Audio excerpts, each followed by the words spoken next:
The sound of rain incessantly pounded on the old windows of Blackwood Manor, as if thousands of ghosts were knocking on them in search of shelter. The manor, abandoned and forgotten amidst eerie forests, was once the home of a wealthy aristocrat, but now its halls were empty and silent. There was no one here except for the rain and memories.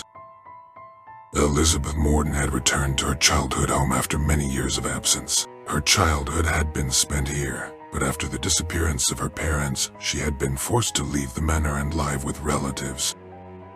Now, at the age of 25, and having inherited Blackwood Manor, she decided to return and unravel the mysteries of her past. Everything around her seemed dark and unfamiliar. The house, surrounded by dense vegetation, appeared like a living entity, trying to hold her at the doorstep. She entered inside, and the old stone walls engulfed her as if she had never left.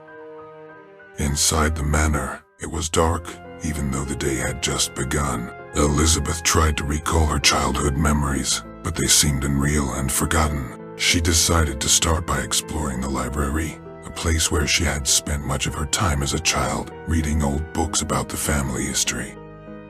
In the library, it was quiet, with only the rain drumming on the windows, creating an atmosphere of mystery. Elizabeth began to sift through dusty books, trying to find any information about her parents, but instead, she stumbled upon an ancient diary that belonged to her grandmother, Clarissa Morden.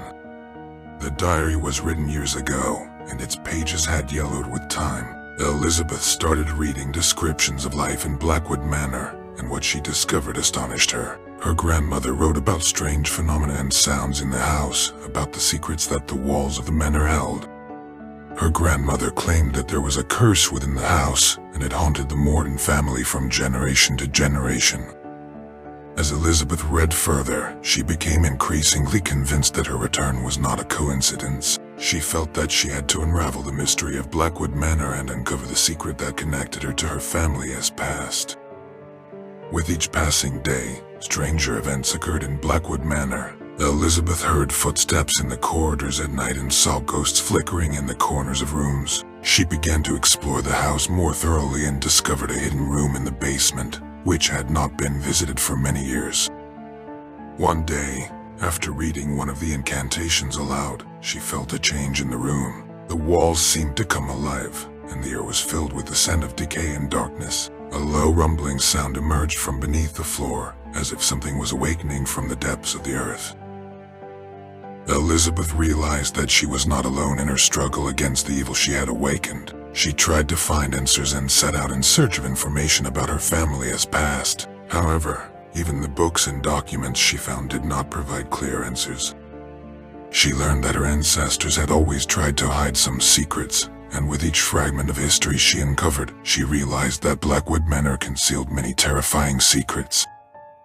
One night, as Elizabeth was awakened by screams, she rushed to find the source of the sounds and opened the door to the forgotten room where ancient rituals were once performed. In the center of the room stood a ghostly figure, enveloped in darkness and malevolence.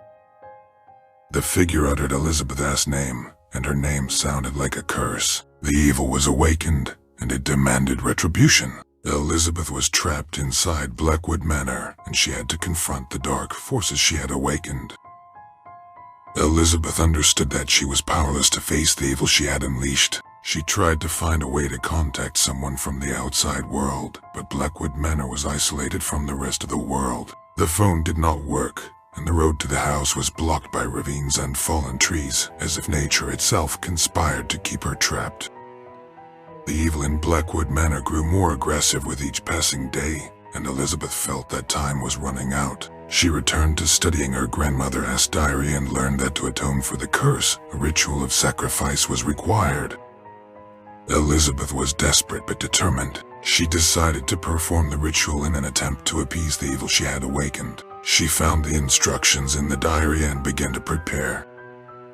The ritual took place in a dark and gloomy room, adorned with candles and symbols. Elizabeth didn't know what to expect, but she was ready for anything to return Blackwood Manor to its normal state.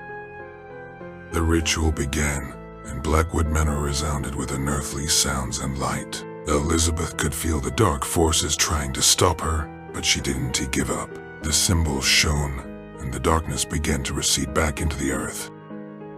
But at the last moment, something went wrong. The ritual went out of control, and the evil started to engulf Elizabeth. She felt her own soul tearing apart, and darkness seeping into her.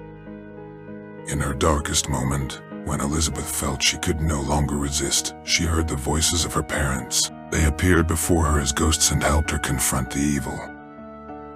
The forces of evil were banished, and Blackwood Manor was restored to its normal state. Elizabeth had freed the house from the curse, but it came at a price. Her parents disappeared again, and she was left alone in the abandoned house.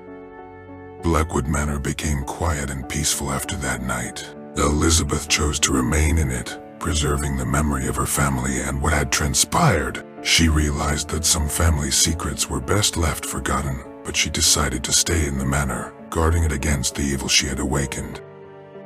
Thus ended the story of Blackwood Manor, a place where horrifying events unfolded and a battle against darkness took place. Elizabeth remained alone but was willing to fight for her ancestral home and the memory of her family.